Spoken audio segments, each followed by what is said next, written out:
You're not a real soldier. You're just playing dress up for attention." That was the moment everything snapped.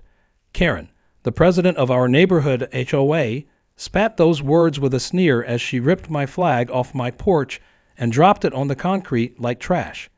The flag I had carried with me through Afghanistan, Iraq, and more desert storms than I could count. The same flag that draped my friend Marcus' casket when we flew his body home. My hand clenched so hard around the grill toms I was holding I nearly bent them in half. She had no idea what she just unleashed, because in less than 20 minutes, my entire Marine squad, 8 men built like tanks and loyal like wolves, were going to show up for our annual reunion barbecue. And Karen was about to find out the difference between a Wanabe and a war-tested brotherhood. The morning had started like any other. I was jogging around the block, getting my morning reps in, when I passed Karen trimming her rose bushes. She glanced up, gave me that practiced smile-turned smirk, and let her eyes settle on my tags bouncing against my chest. "Still wearing those? It's a bit dramatic, don't you think?" She called out without breaking eye contact. I ignored her like I always did and kept running. I'd gotten used to her passive-aggressive comments about my haircut, my boots, the way I stood too straight, but today she was especially venomous. Maybe it was because her HOA vote on community pool renovations failed last week, or maybe she just needed a new target. I got back to my porch, unhooked the small American flag from the railing, and carefully straightened it. It wasn't for show. It was a daily habit, like saluting the sun or checking your sticks before moving through a room. It kept me grounded, but just as I was hooking it back up, Karen marched across the street like she owned the pavement. She was wearing her usual pastel pink tracksuit, oversized sunglasses despite the clouds, and had that damned clipboard tucked under her arm like a weapon. "You know the HOA guidelines prohibit excessive or political displays on private property," she said, already reaching toward the flag. "We've had complaints." I stepped between her and the flagpole. "That flag isn't political. It's mine. It's military issued. That's not just nylon. That's memory." She rolled her eyes. "Oh, spare me. You're not a real soldier. If you were, you wouldn't still be parading around like you are. People who actually served don't act like this." Then, without asking, she reached around me and yanked the flag off the hook. That was when it happened. She tossed it on the porch floor and said the one thing that made my pulse skip. "You're just a wannabe soldier. You wear the costume, but everyone can see through it." I didn't yell. I didn't flinch. I just picked up the flag, slowly folded it properly, and stepped back inside my house. She kept ranting, something about filing a formal report and community disruption, but her voice faded into the background. I walked into my living room, sat down, and stared at the framed photo of me and my squad. Operation Iron Shield, 2011. My phone buzzed. It was a group message. Touchdown and en route. You better have ribs. I smiled. Within the hour, the streak would be filled with my brothers. Real Marines. A squad of men I would follow into hell without hesitation. Guys who'd pulled me from rubble in Fallujah. Who'd radioed for Midivac when I took shrapnel to the leg. Who carried me when I couldn't walk. We didn't need medals or flags or uniforms to prove who we were. We had scars and stories and bonds that didn't break. And now Karen was about to have a front row seat. I stepped outside again, this time holding a folding table under one arm and a tray of marinated ribs in the other. Karen was still there, arms crossed, acting like a border patrol agent guarding some sacred HOA line. "You're going to throw a party after that little stunt?" she asked, voice dripping with sarcasm. I didn't answer. I just set the table down, opened the cooler full of drinks, and started arranging chairs. 10 minutes later, the first black SUV pulled up, then another and another. 8 total. When the doors opened, it looked like a military convoy disembarking. 6+ guys in cargo pants, desert boots, some with tactical backpacks, one with a prosthetic leg and a K9 by his side. Karen's face twisted like she'd bitten into a lemon. She took a step back, her mouth half open. One of the guys, Diego, nodded at her and said politely, "Ma'am," before walking past like she wasn't worth more than a glance. The guys greeted me with bear hugs, rough slaps on the back, and the kind of laughter you only hear in safe zones after surviving fire zones. They didn't even need instructions.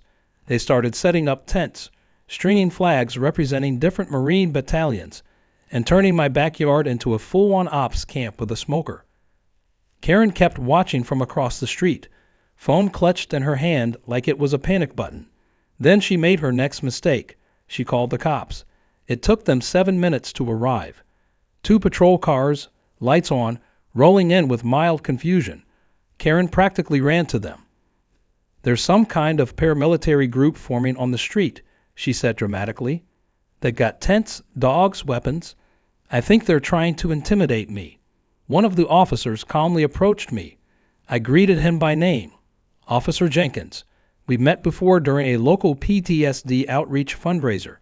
His eyes lit up when he saw Diego. "No way," he said, breaking into a smile.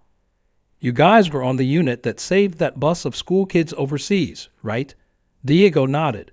"That was us." They shook hands. Karen's mouth fell open again, this time speechless. The other officer gave a short laugh and said, "Miss Dawson, this is not a militia. This is a group of veterans. They have every right to assemble." She tried to argue, but both officers walked off to grab a plate of ribs before heading back to the cruiser. By sunset, the whole neighborhood was outside. Kids played tag between camo tents. Parents chatted with Marines. Karen, defeated for the moment, retreated behind her curtains. But I knew she wasn't done. And the rest of the week, that's when the real fireworks began. The next morning, the neighborhood was buzzing like a beehive kicked over by a boot. Word had spread fast about the Marine invasion on my property. Some neighbors were excited, bringing over pie tins and trays of food like we were hosting a 4th of July block party. Others were cautiously curious, especially after Karen's late-night emails to the community thread dramatically titled "Military Occupation. Our Neighborhood at Risk." She wrote that I was running a covert operation, that our gathering was a show of force, and that the HOA board needed to take immediate action before the neighborhood turned into a barracks of chaos. My squad got a good laugh out of it over morning coffee and eggs. By mid-morning, we had transformed my yard into a mini training ground. Not for combat, nothing illegal or crazy, but for showing local kids some fun and discipline. We set up obstacle courses using ropes, cones, and tires. Kids lined up with eyes wide, copying our hand signals, crawling under ropes, and tumbling into grass with giggles. Parents took pictures. A few teared up hearing the stories from my squad. Sergeant Wyatt showed them how to shine their shoes military style, and Corporal Rodriguez let a kid sit on his shoulders while waving a tiny flag. Karen watched from across the street, red-faced, arms stiff at her sides like she was resisting the urge to storm over again. You could tell she hadn't expected this level of support from the community. What was supposed to be her big gotcha moment had turned into a full-on celebration of veterans, and she was losing control by the second. But she wasn't done yet. She marched straight to the community center, filed an emergency complaint with the HOA board, and scheduled a meeting that night, claiming it was urgent. On the sign-in sheet, she wrote, "Paramilitary gathering threatens HOA stability." She also didn't know that one of my guys, Ryan, used to work counter-intel and now ran security audits for government agencies. When she called the police again that afternoon saying we had unauthorized tactical drills going on in the yard, Ryan had already anticipated it. He showed the arriving officers a printed waiver from the city allowing temporary assembly for veterans, complete with a permit for community engagement outreach signed weeks in advance. It wasn't just a barbecue. It was a registered veteran appreciation event, something I'd been planning for months but hadn't told Karen because, frankly, I didn't think she deserved the courtesy. Officer Jenkins once again arrived, shaking his head. He stepped out of the patrol car with a soda in hand and said, "I should start charging Karen rent for the time I'm spending here." My squad chuckled. Karen stood nearby, fuming like a kettle about to whistle, holding a clipboard with what she probably thought were legal codes she had printed off the internet. When she tried to argue, Jenkins cut her off mid-sentence. "Ma'am, not only is this event legal, but half the precinct is scheduled to swing by this evening for ribs." Karen's eyes went wide. "You're supporting this nonsense." Jenkins just grinned. "Ma'am, these men fought for our freedom. You should be thanking them, not calling 911 because a flag makes you uncomfortable." After that, Karen changed tactics. She couldn't fight city permits. She couldn't win over the police. So she tried to dig deeper and get dirty. That night, we caught wind of it from an unexpected source. Mr. Collins, the soft-spoken neighbor who rarely got involved in anything. He stopped by as we were winding down for the evening and said, "I thought you boys should know. Karen's trying to file a stolen valor complaint on you." I froze. My stomach turned. A fake stolen valor claim isn't just annoying. It's serious. It's a stain on your name, your service, your life. Karen had filed a report with the State Veterans Board saying I was impersonating military service for personal gain and intimidation. She claimed I was wearing unearned patches, that I had no service record, and was misleading the community under the guise of patriotism. I was stunned. Furious didn't even come close to what I felt. But I wasn't about to lose my temper. That's not what Marines do. We handle it. So I called my buddy Ramirez. Not only had he served with me, but he'd gone to law school afterward and was now a high-profile veterans' rights attorney. I gave him the summary, and he just laughed. "You picked the right week for her to screw up," he said. "I just finished a case like this last month, and I've got your service record saved in my cloud. We're going to end this before she even knows what hit her." I sent him everything I had: deployment orders, discharge papers, citations, photographs, even a video clip from a D.C. parade where I stood beside a U.S. Senator during a Medal of Honor ceremony. Meanwhile, we prepared for Karen's emergency HOA meeting like we were heading into a mission briefing. We dressed sharp, civilian clothes, but pressed and clean. My guys sat in a formation in the community center chairs, not saying a word, letting the silence do all the talking. The other board members showed up slowly, looking unsure. Karen walked in last, proud and puffed up, holding a manila folder like it was a loaded gun.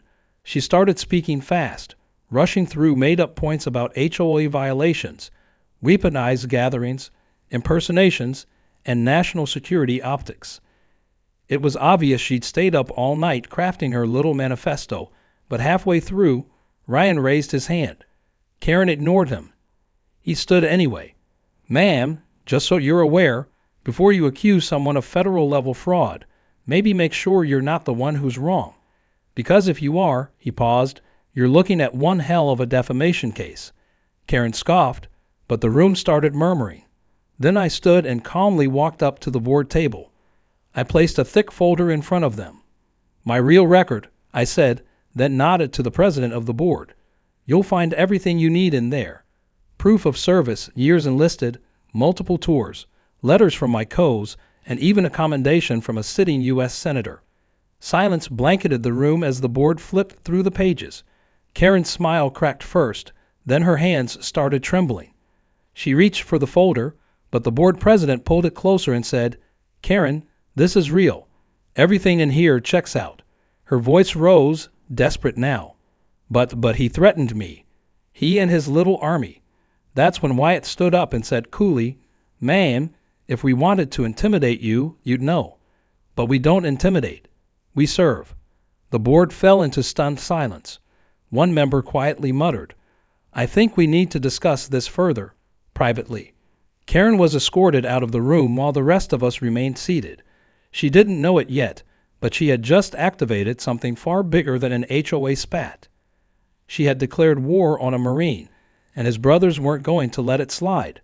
The fallout from the HOA meeting spread faster than wildfire on dry brush. By the next morning, screenshots of Karen's absurd claims were circulating in private neighborhood chats.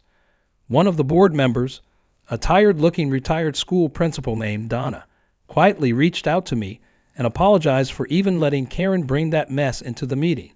She said, "If I'd known the kind of service you gave this country, I would have shut her down before she ever opened her mouth." I told her it wasn't about the apology. It was about respect, and Karen had bulldozed through every line of it. But it wasn't over. Karen was still grasping for anything that might work, and what she tried next showed just how deep into delusion she had fallen. Karen filed another complaint. This time she claimed that the Marines gathering at my house had damaged HOA common property. She pointed to a tiny patch of grass near the sidewalk that had tire marks, which actually came from the neighborhood trash truck the day before. Still, she sent photos to the board and demanded I pay restitution and issue a written apology for disrespecting neighborhood property. She included lines like intentional sabotage and disruption of suburban peace. I didn't even respond, not directly.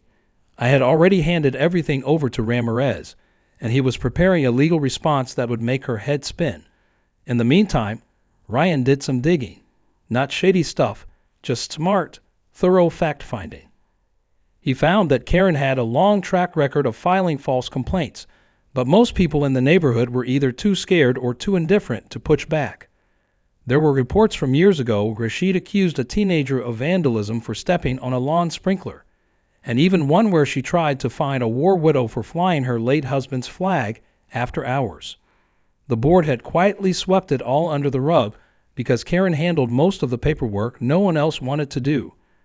Turns out she wasn't just drunk on power. She had practically written her own rule book over the years. Ryan compiled it all into a dossier, meticulously organized, color-coded, and with citations. He called it Karen's Commandments. We passed it around the squad like a mission folder. Everyone took a turn reading it, flipping pages while shaking their heads. Diego laughed the hardest. This is like a psychological profile of a dictator with a Pinterest board.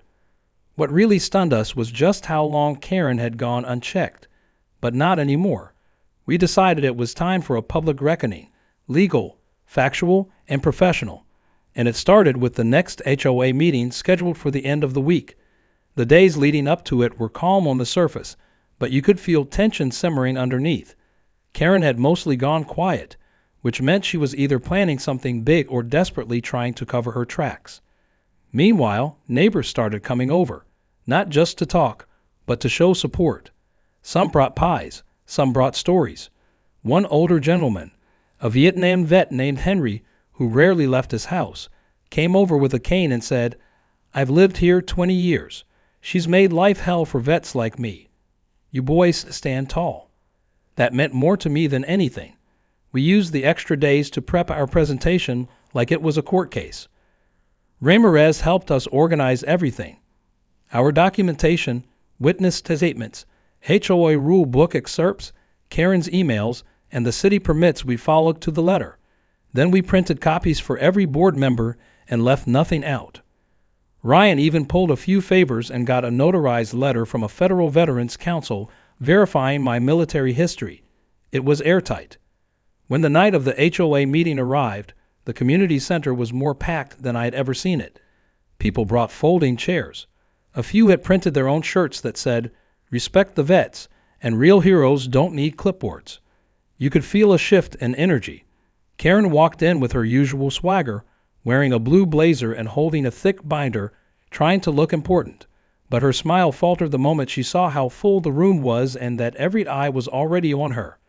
The board president, a quiet accountant named Leonard, opened the meeting with the usual roll call and announcements. Then he cleared his throat and said, "We've received some serious complaints in recent days, as well as overwhelming support for one of our community members. Tonight, we're going to get some clarity." That was our cue. I walked to the front with Ramirez at my side. I didn't raise my voice. I didn't slam the table. I just laid out the truth. I showed my records, my service documentation, the veteran event permits, and statements from neighbors. I showed the board everything Karen had ignored or deliberately twisted. Then I handed over Ryan's report, the dossier. Ramirez explained how Karen's false claims not only put me through mental and reputational stress, but also opened the HOA to potential liability. When Karen tried to interrupt, Leonard stopped her. "You'll have your turn, Miss Dawson, but please let him finish." For once, she actually sat down. Then came the part no one expected. Ryan stood and presented an email trail he had recovered. Old archived communications from HOA meetings years ago, where Karen had unilaterally rewritten sections of the bylaws without board vote. In one email, she even joked to another board member, "Don't worry, They'll never read the fine print. I practically run this place. That was the moment the board began to shift from passive silence to active alarm. Lannard looked at her and said, "Is this true?" She didn't answer. Instead, she turned red, clutching her binder like it might shield her from judgment. Then Wyatt, who had been quiet the whole time, stood up and said just one sentence. "We fought to protect people's freedoms, not to be policed by someone playing dictator in a cul-de-sac." That was when the crowd clapped, slowly at first, then louder. The room was filled with it. Claps, nods, and a few people even standing. Karen was frozen. Her mouth opened and closed, but no words came. The board called for a recess. 15 minutes later, they returned with a statement. Leonard read it aloud. "Effective immediately, the board will form an oversight committee to review all prior violations issued by this HOA. Additionally, the board will suspend Ms. Dawson's authority to issue or enforce rules until the review is complete." Karen tried to protest, but her words were drowned out by the rising buzz of satisfaction in the room. The meeting ended with neighbors shaking our hands, some wiping tears, others asking for photos. Karen stormed out, binder clutched under her arm like a security blanket. But the damage was done. She wasn't just losing power. She was losing her grip on the community she had ruled through fear and paperwork. And while we hadn't planned it this way, it was clear that this wasn't just about one insult anymore. It was about setting something right for every veteran, every neighbor, and every person she'd ever steamrolled with that smug little clipboard. Karen's grip on the neighborhood had finally started to unravel. But instead of accepting reality, she doubled down with a level of desperation none of us were prepared for. By the following morning, she had sent out a mass email with the subject line "Military Scare Tactic Cover-Up," accusing the board of being bullied into submission by a so-called rogue veteran group. She claimed the meeting had been hijacked, that the evidence we provided was fabricated, and that she feared for her safety in her own neighborhood. She attached blurry pictures of the barbecue tents and printed out screenshots of military gear she claimed was left in public view to terrorize the community. This time, though, no one was buying it. Even the neighbors who'd previously stayed quiet began to call her out. One woman replied all with, "Karen, please stop embarrassing us. This isn't about you anymore." Another simply responded with a photo of my veteran ID and the caption "Receipts." Ramirez, ever the tactician, advised we take the next step with precision. He filed a cease and desist letter on my behalf, officially warning Karen to stop spreading defamatory statements about my service and our gathering. It wasn't just a scare tactic. He attached legal documentation showing that we had more than enough grounds to pursue civil action for libel, harassment, and emotional distress. We sent a copy to the board and gave Karen a deadline to respond. Her silence was louder than any of her usual rants. For 2 whole days, she disappeared from sight. Her blinds stayed shut. Her garden went untended. Her clipboard, usually swinging like a badge of honor, was nowhere to be seen. But silence never lasts with people like her. On the 3rd morning, I stepped outside to find a hand-delivered letter taped to my front door. It was written in shaky cursive on HOA letterhead, but unsigned. The letter claimed that my display of military memorabilia could be perceived as hostile, and that I was encouraged to keep such items indoors out of respect for those who may be sensitive to such symbols. I read it 3 times, trying to believe it was real. Then I scanned the signature line and found a small, faint watermark in the corner.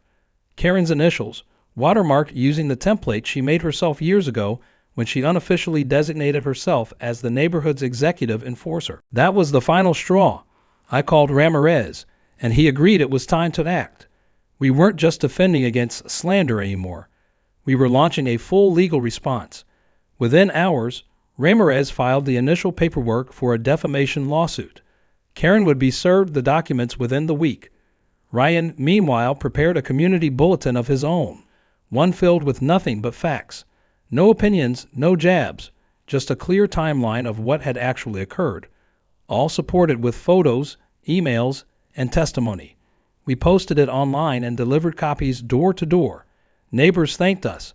One even cried, saying her husband, a Gulf War vet, had been afraid to fly his own flag because of Karen's reign of pettiness.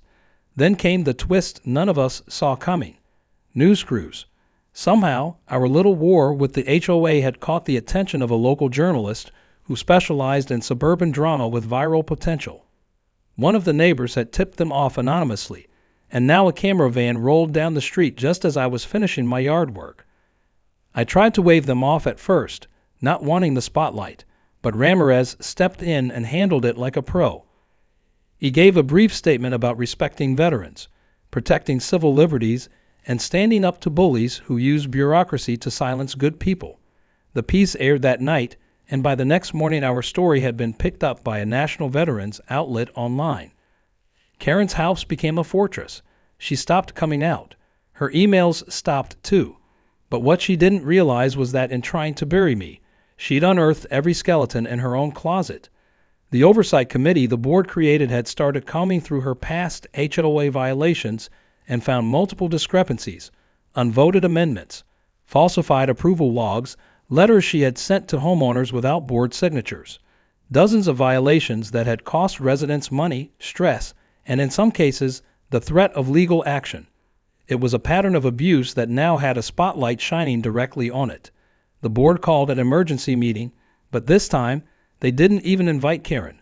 They voted unanimously to suspend her HOA privileges pending a full investigation, and Leonard made the announcement himself in a hand-delivered memo to every house. It read in part, "The HOA exists to protect community interests, not personal vendettas. We are deeply sorry for the actions taken under the guise of enforcement, and we commit to rebuilding trust among our residents." It was the first official apology I'd ever seen from the board, and it felt like justice was finally gaining traction.